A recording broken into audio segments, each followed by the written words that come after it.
Okay, let us discuss next question now. Question number 3, solve.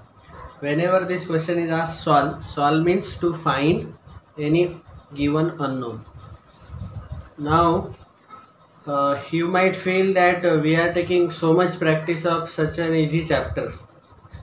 ये chapter बहुत दिखने में आसान है, तो इतने सारे क्वेश्चन हम क्यों ले रहे हैं? देखो, हम नीट और आईआईटी फाउंडेशन के लिए पढ़ रहे हैं या तो नीट आईआईटी के लिए प्रिपेयर कर रहे हैं, तो अभी जो अगले क्वेश्चन आएंगे वो थोड़े डिफ़िकल्ट लेवल के हैं, आप देख सकते हैं। और ज़्यादा डिफ़िकल्टी लेवल के क्वेश्चन लेने का पर्पज़ है कि आपका और इन डेप्थ प्रैक्टिस हो जाए। कंसेप्ट तो सेम है, हमने देखा है लॉज ऑफ इंडाइसेस 7 थे, सर्ट्स लॉज ऑफ सर्ट्स 4 और एक थ्योरम जो हमने देखा है। कंसेप्ट वही है, लेकिन उसके ऊपर हमने अगर इन डेप्थ क्वेश्चन सॉल्व किए, बहुत सारे क्वेश्चन सॉल्व किए, तो प्रैक्टिस हो जाएगी। Practice makes one perfect. Remember this, specially in mathematics. Sometimes if you don't practice much in biology or chemistry, it may be okay, but in physics and maths you will have to practice a lot. Reason is in physics and mathematics the questions are not just theoretical. Okay, they are, of course, biology and chemistry questions are very logical, and there also you need practice, but more you need in physics and mathematics, especially in mathematics. So practice makes one perfect. And second thing you should know is concept clear, no fear. If your concept is clear, then you can solve any question actually. So these questions we are going to take for practice, so that if such kind of questions are asked in JEE mains and advanced or in NEET, we should be able to face them. All right. So let us start this question now. We have to find out here value of k. If you observe carefully, to find out value of k, we should know the base on left hand side, because on right hand side base is k, and left hand side whatever will be the value of base, that will be the value of k. इसका मतलब हम यहाँ पे कौन सा theory point use कर रहे हैं? ये थ्योरम। इस थ्योरम ने हमने देखा था कि a⁻m इक्वल टू a⁻n अगर रहता है, ये अगर इक्वल है तो इसका मतलब पावर इक्वल ले सकते हैं, या तो बेस के ये 3 वैल्यूज ले सकते हैं, 1 0 -1। -1 लेते वक्त याद रखो m और n दोनों ऑड रहने चाहिए, या तो दोनों इवन रहने चाहिए, और पावर दोनों 0 भी ले सकते हैं। ओके, पर्टिकुलरली ये 5th वाला रूल जो है, अगर समझो अलग अलग बेसेस है और अलग अलग पावर्स है, तो फिर इस केस में m और n दोनों हम इक्वल टू 0 ले सकते हैं, ताकि दोनों साइड इक्वल हो जाए। Okay, now we are going to use the same theorem here. तो यहाँ पे हमें दोनों साइड बेस तो सेम करके कुछ फायदा नहीं है, क्योंकि बेस सेम करने का मतलब भी हम नहीं समझेंगे यहाँ पे, क्योंकि यहाँ पे बेस है के और यहाँ पे है बेसेस में नंबर्स, तो इसलिए यहाँ हमें उल्टा जाना पड़ेगा। अभी यहाँ पे हमें दोनों पावर इक्वल करने पड़ेंगे, ताकि हम बेस को इक्वल ले सके। समझ में आ रहा है? तो यही करना है, यहाँ पे दोनों साइड हम पावर इक्वल करेंगे ताकि बेस इक्वल आ जाए। अभी पावर इक्वल करने के लिए हमें पहले इसको सिंप्लीफाई करना पड़ेगा प्रॉपरली। तो आप ऑब्जर्व करो, यहाँ पे है क्यूब रूट ऑफ 2, यहाँ पे है स्क्वायर रूट ऑफ 3, और यहाँ पे है 6th रूट ऑफ 6। ये जो 6 है इसके प्राइम फैक्टर्स है 2 और 3। ठीक है, तो हम लिख सकते हैं यहाँ पे cube root of 2 into square root of 3 divided by 6th root of 2 into 3 is equal to right hand side as it is 12th root of k. So now we can simplify this very easily. ये एक step बहुत important है, तो ये याद रखना हमेशा कि जब भी कुछ नंबर्स दिए हैं और हमें बेस कैलकुलेट नहीं करते आ रहा है तो क्या करना, उसके प्राइम फैक्टराइज लेके देखना। प्राइम फैक्टर्स लेंगे तो हम उस क्वेश्चन को बहुत आसानी से सॉल्व कर सकेंगे। Okay, now let us simplify this. तो हमने ये रूल देखा है, nth root of a into b can be written as nth root of a into nth root of b। तो इसको सेपरेट कर लेते हैं। So cube root of 2 into square root of 3 upon 6th root of 2 into 6th root of 3 is equal to 12th root of k। Alright, हमें अभी 1/12 power यहाँ लाना है। तो आप ऑब्जर्व करो, यहाँ पे 2 रेज टू पावर 1/3 है, 3 रेज टू पावर 1/2 है, 2 raise to 1/6 into 3 raise to 1/6। Okay, now पहले 2 का पावर कैलकुलेट कर लेंगे। Right hand side as it is, 2 का power 2 raise to 1/3 minus 1/6, 1/3 minus 1/6।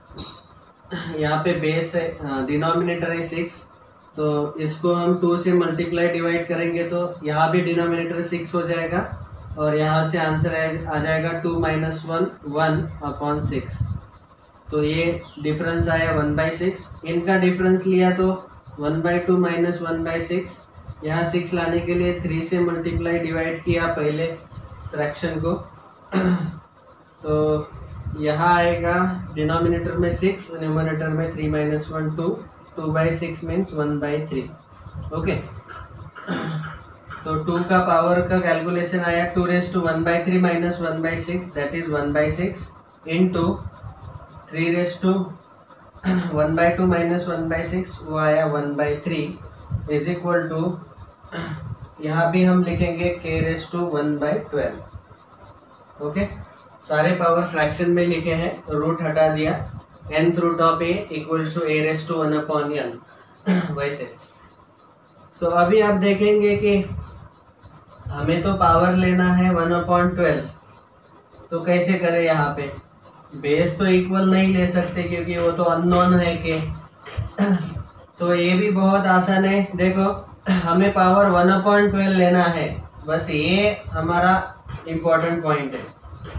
तो यहाँ पे अगर मुझे पावर 1/12 लाना है, 2 का पावर 1/12 लाने के लिए मुझे यहाँ पे 1/12 लाने के लिए इसको 2 से नीचे मल्टीप्लाई करना पड़ेगा। नीचे मल्टीप्लाई किया तो ऊपर भी मल्टीप्लाई करो। अभी कम से कम 1/12 का टर्म आ गया। वैसे यहाँ पे 3 को 4 से मल्टीप्लाई करेंगे, 4 से मल्टीप्लाई डिवाइड करेंगे तो यहाँ भी 1/12 पार्ट आ गया। तो इसको लिखते वक्त हम ऐसा लिख सकते हैं अभी 2 रेज टू ए जो 2 है एक्स्ट्रा इंटू 1/12, ये 1/6 इंटू 2 12 इंटू 3 रेज टू यहाँ भी लिख सकते हैं 4 into 1/12 is equal to k raise to 1/12। Okay, अभी यहाँ पे है a raise to m into n, a raise to m into n, उसको हम उल्टा रूल यूज करके ऐसा लिख सकते हैं a raise to m whole raise to n। तो हमें होल रेज टू 1/12 चाहिए ताकि पावर सेम हो जाए दोनों साइड। तो यहाँ हम लिखेंगे इसको 2 raise to 2 whole raise to 1/12 into 3 raise to 4 whole raise to 1/12 is equal to k raise to 1/12। Okay, I hope this is clear. बस अभी एक स्टेप बच गया। अभी क्या हो जाएगा, दोनों का पावर सेम है 1/10, तो ये है a रेज टू n, ये b रेज टू n और यहाँ है बीच में मल्टीप्लीकेशन। तो हम इसको लिख सकते हैं उल्टा a into B whole raise to n। तो दोनों का पावर 1/12 सेपरेटली लिख सकते हैं। तो फाइनली इसका आंसर आ जाएगा, next step 2 raise to 2 into 3 raise to 4 whole raise to 1/12 is equal to k raise to 1/12। Okay, अभी पावर सेम आ गया, इसका मतलब बेस भी हम इक्वल ले सकते हैं। This implies k equals to 2 raise to 2 into 3 raise to 4। चाहे तो इसका आप कैलकुलेशन भी लिख सकते हैं आगे, 2 raise to 2 is 4, 3⁻³ is 81, 4 into 81 का कैलकुलेशन, ठीक है। So this is the answer.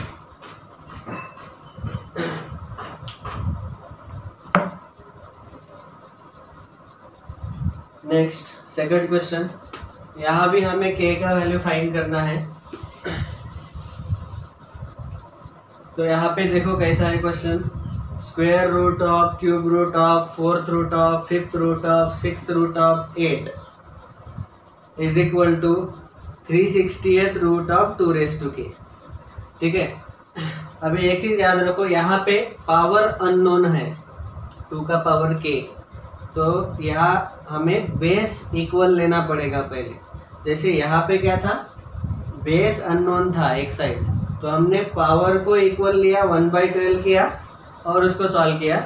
वैसे अभी यहाँ पे बेस इक्वल करके बेस इक्वल बना के पावर हम इक्वेट कर सकते हैं।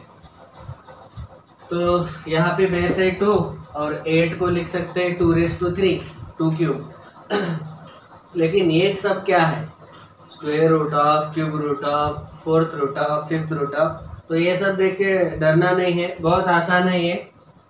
एक्चुअली क्या है, ये जो पूरा नंबर है समझो इसको आप a अज्यूम करो, तो this is square root of a, तो ये हो जाएगा a का पावर 1/2। वैसे ही